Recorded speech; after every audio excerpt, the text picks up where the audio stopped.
I've gotten some comments from people who have said that I am not allowing myself to grieve, and I want to explain what grief is for me because it's different for different people.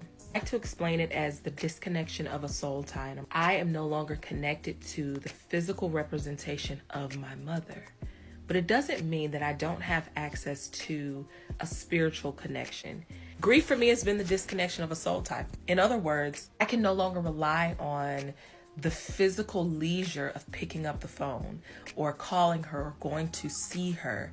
I have to rely on the spiritual. And I know this is going to be probably like, people are not going to like this. It is what it is. But this is my experience. I want to share why I explain grief this way. I have had several dreams about my mom since she passed away. In this particular dream, me and my mom were standing in an abandoned store. In this store, we were standing, it was empty. It was just me and her at this desk. We were standing at a desk and we never opened our mouths to speak to each other, but I could hear everything she was saying and she could hear everything I was saying. We communicated without ever speaking verbally or audibly. We would communicate. So she handed me a gift. She looked angelic. There was a look in her eyes that I have never seen in a human being before. She looked so complete is the best way I can explain it. The gift came with instructions. It came with instructions on who I was supposed to contact and what were my next steps after I exited the dream. 4 months before she passed away, I started seeing the numbers 444 every day for 4 months. And then she passes away on 4/8/22 at 4:44 p.m.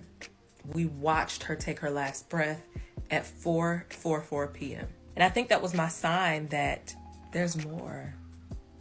I can't explain what grief may be for you, but all I can say is, am I in mourning for my mother now? I miss her physically, but we are still very much connected spiritually.